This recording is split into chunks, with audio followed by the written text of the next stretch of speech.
Halo Bapak Ibu Saudara yang dikasih Tuhan, jumpa lagi dalam Mezbah Kehidupan. Mari kita akan berdoa. Tuhan Yesus, terima kasih saat ini kami boleh kembali merenungkan firman-Mu. Roh Kudus menolong kami dalam nama Yesus. Amin. Bapak Ibu Saudara yang dikasih Tuhan, kita akan merenungkan firman Tuhan yang saya beri judul Janji Allah. Janji Allah kepada Abraham,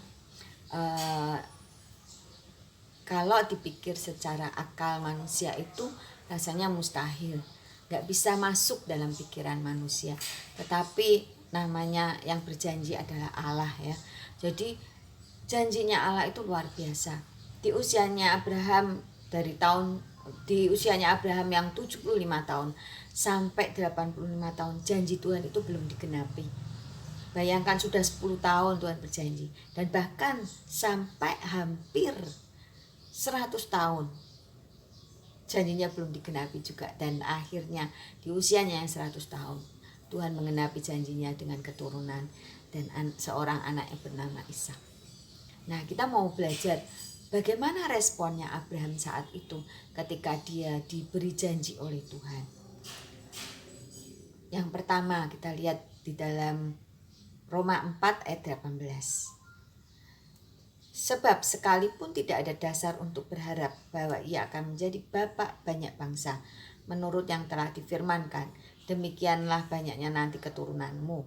Ayat 19, imannya tidak menjadi lemah, walaupun ia mengetahui bahwa tubuhnya sudah sangat lemah, karena usianya telah kira-kira 100 tahun, dan bahwa rahim Sarah telah tertutup.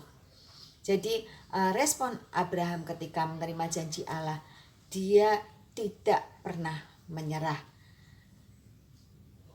Imannya tidak pernah lemah, tidak terus menjadi lemah, walaupun ia mengetahui bahwa tubuhnya itu sudah sangat lemah.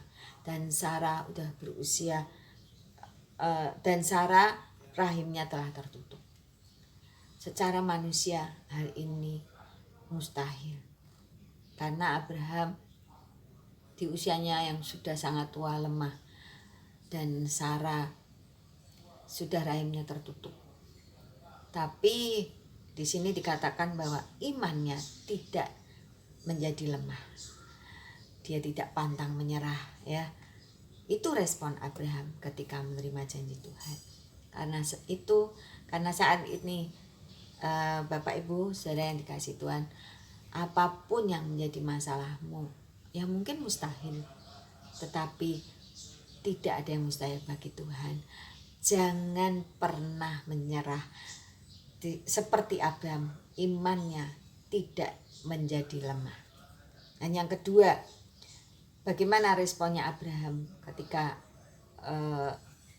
Allah berjanji? Yang kedua, di ayat yang 20 dikatakan, tetapi terhadap janji Allah, ia tidak bimbang karena ketidakpercayaan. Malah ia diperkuat dalam imannya, dan ia memuliakan Allah. Jadi yang kedua, Abraham tidak bimbang, malah imannya makin teguh, dan bahkan dia mempermuliakan Allah.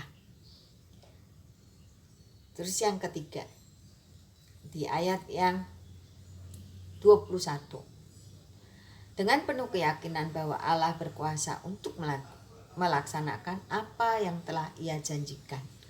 Jadi Abraham semakin yakin bahwa Allah berkuasa. Abraham tidak menjadi khawatir, tapi dia semakin yakin bahwa Allah sanggup berkuasa untuk melaksanakan apa yang telah dia janjikan.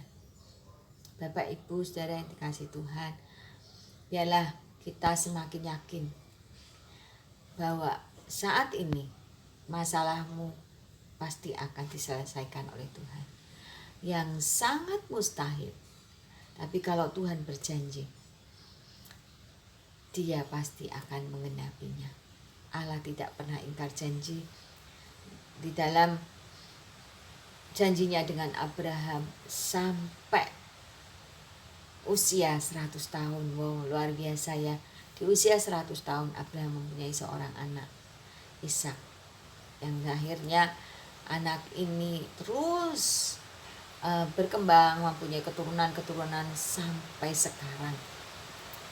Dan kita tahu bahwa di Galatia 3 ayat 29 dikatakan, jikalau kamu adalah milik Kristus, maka kamu juga adalah keturunan Abraham dan berhak menerima janji Allah. Jadi Bapak Ibu Saudara yang dikasihi Tuhan, jikalau kita adalah milik Kristus, maka kita juga adalah keturunan Abraham dan berhak menerima janji Allah. Karena itu tidak usah khawatir, biarlah kita ketika kita percaya kepada Yesus, kita menjadi milik Kristus, maka kita adalah keturunan Abraham dan kita berhak menerima janji-janji Allah karena kita adalah keturunan Abraham.